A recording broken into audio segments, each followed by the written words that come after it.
सप्तरे मु देखुची आपण मन अजगर। नमस्कार, जय Jagannath, welcome to my YouTube channel लीजेस मिनी वर्ल्ड।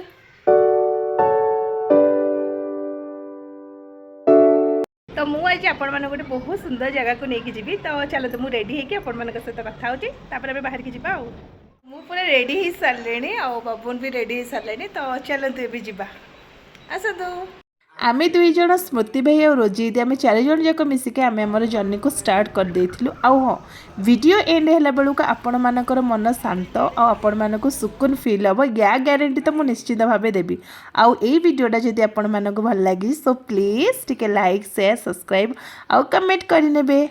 बेंगलोर भिड़ और शब्दर दूरे पहाड़ और प्रकृति मध्य लुचि रही सिद्धेश्वर सिद्धपाजी एक पवित्र धाम ଯେଉଁଠାରେ भक्ति सह मिले मनर शांति।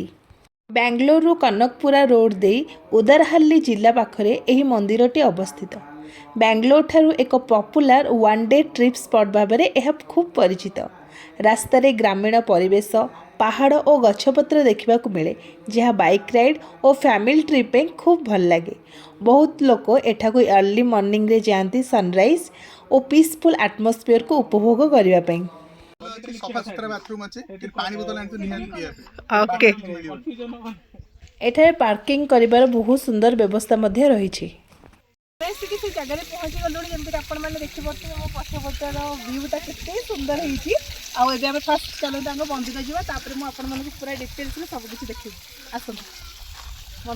एटा होची मंदिर को एंट्री करबा पर रास्ता। आपण किछिटा पहाच अतिक्रम कर सारला परे भगवान कर दर्शन करि परिबे। आ मूर्ति बहुत सुंदर हेइतिला। हम एठी पादुका भी पाइ नेलु।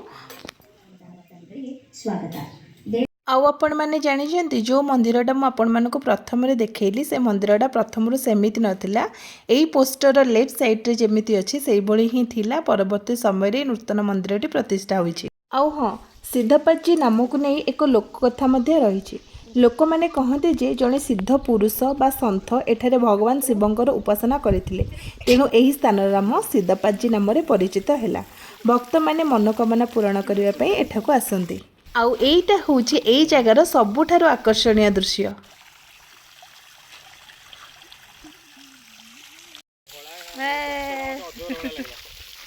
अजगर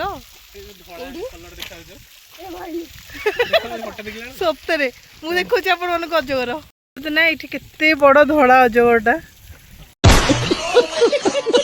गछटा पूरा अजगर भाया देखा जाउची। केमती लागिला? बढ़िया थिला जगहटा। हाँ, आसिया कथा ना नहीं बढ़िया थिला। हमर बुलाबुली सरला आमे भी रिटर्न करछु। बाय।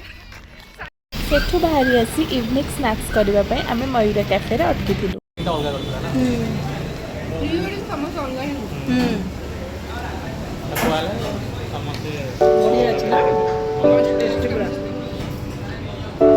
आजिर ट्रिपटा तो आम मान बहुत बढ़िया थिला। पुणी देखा आपण माने सहित नेक्स्ट ब्लॉग रे। Till then take good care of yourself and enjoy.